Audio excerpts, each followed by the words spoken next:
এত বড় সাহস কি? ময়নার জীবনটাকে তুই নষ্ট করে দিলি, তোকে মেরেই ফেলতো। ওই বরের গাড়ি যদি আজ ফেরত যায়, তাহলে নকুল দত্তকে আজ আমি স্বর্গে ফেরত পাঠাবো। তবেই আমার নাম পূজা। সেদিন ভূত সেজে ভয় দেখিয়েছিলাম, আজ আর ভয় দেখাবো না। এক কোপে মুন্ডুটা কেটে ফেলে দেবো। নাও নিবারণ, ভালো করে দেখো না। আরে তুমি যেখানে পাত্রী পছন্দ করেছো, সেখানে আমরা আবার নতুন করে কি দেখবো? হ্যাঁ, কি বলো বৌমা?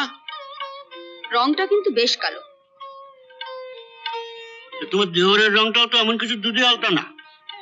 কালো কালো তো ভালো। কালো জগতের আলো। কৃষ্ণ কালো, কালী কালো, মেঘ কালো, চুল কালো, কালো ভালো। আমার কিন্তু পছন্দ হয়েছে।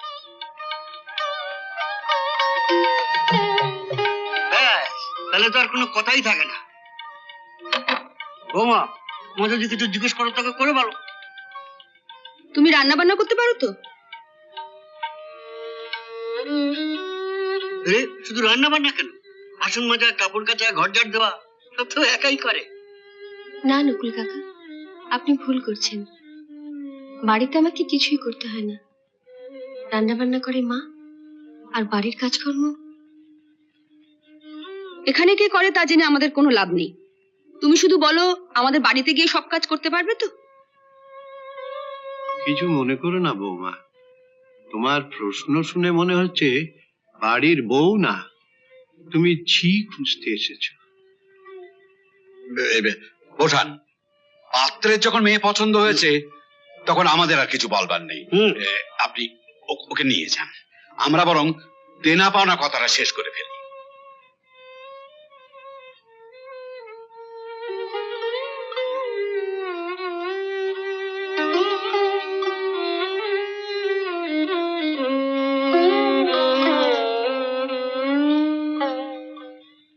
না নিবারণ, এবার খোলসা করে বলো, তোমায় কি দিতে হবে বলো।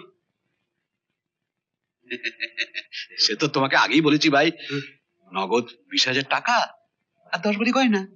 20,000। এত টাকা? ও নিয়ে আপনি চিন্তা করবেন না।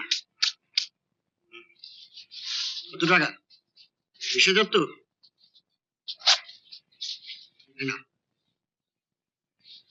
টাকা 20,000 আর গয়না, ওটা আমরা বিয়ের দিন মেয়েকে পরিয়ে দেবো।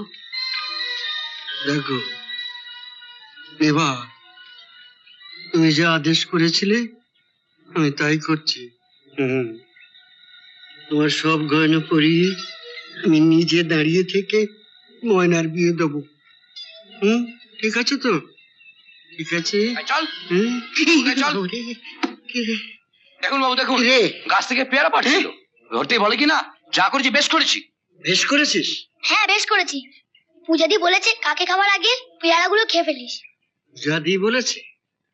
পূজাদি বলার কে? হ্যাঁ, গাছ কি তোদের পূজাদির?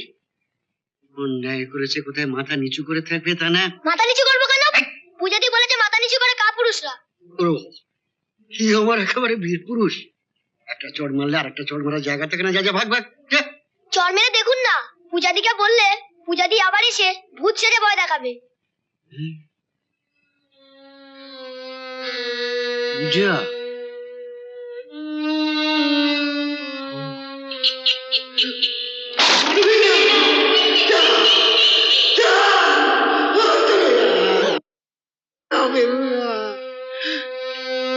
আমরা পূজাদির সঙ্গে ছিলাম। পূজাদি যখন জানলায় দাঁড়িয়ে আপনাকে ভয় দেখাচ্ছিল, আমরা তখন জানলা ধাক্কা দিচ্ছিলাম।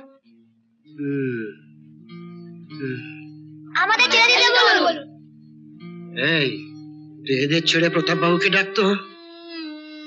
না না, আমায় ডাকতে হবে না, আমি নিজেই চলে এসেছি। কি নিতে? এই গয়না নিতে? হ্যাঁ, আপনার দেরি হচ্ছে বলে। ভূতটা কোথায়?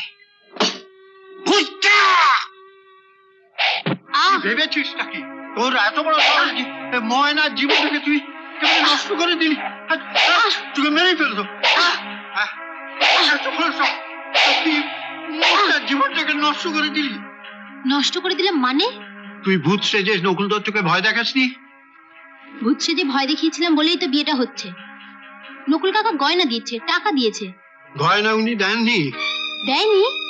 না, শুধু যে গয়না দেননি তাই নয়, আমার মুখের ওপর স্পষ্ট বলে দিয়েছেন যে যে এ বিয়ে উনি হতে দেবেন না, এ বিয়ে উনি ভেঙে দেবেন। বিয়ে ভেঙে দেবেন? বিয়ে ভেঙে দেবার উনি কে? উনি বলেছেন বরপক্ষের গাড়ি আমাদের গ্রামে ঢোকার আগে ব্রিজের ওপর থেকে উনি ফেরত পাঠিয়ে দেবেন। ফেরত পাঠিয়ে দেবেন? হ্যাঁ, এতক্ষণে উনি হয়তো গাড়ি নিয়ে বেরিয়ে পড়েছেন।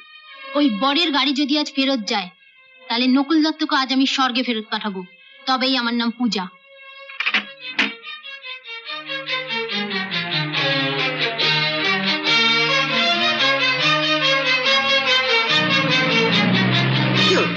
বর কি পৌঁছে গেল নাকি?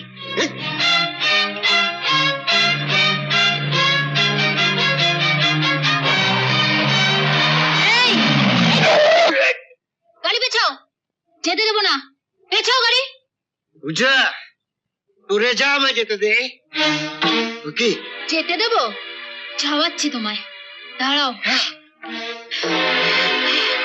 সেদিন ভূত সেজে ভয় দেখিয়েছিলাম, আজ আর ভয় দেখাবো না। এক কোপে মুন্ডুটা কেটে ফেলে দেবো। বরকে যদি আসতে না দাও, দিদির বিয়ে যদি বন্ধ হয়, তুমিও বাঁচবে না নকুল দত্ত। ড্রাইভারকে গাড়ি পেছাতে বলো। পেছাও, পেছাও গাড়ি, পেছাও গাড়ি, গাড়ি পেছাও। আরে বর এলেও বিয়ে বন্ধ। বরের বাপ যে কেপন, 10 ভরি গয়না না দিলে বিয়ে হবে? আগে দেখবে গয়না ঠিক আছে, তারপরে বিয়ে, ঠিক আছে? এমন আরো অনেক ভিডিও দেখতে এই চ্যানেলটি সাবস্ক্রাইব করে নিন এবং পাশের বেল আইকনটি প্রেস করে দিন।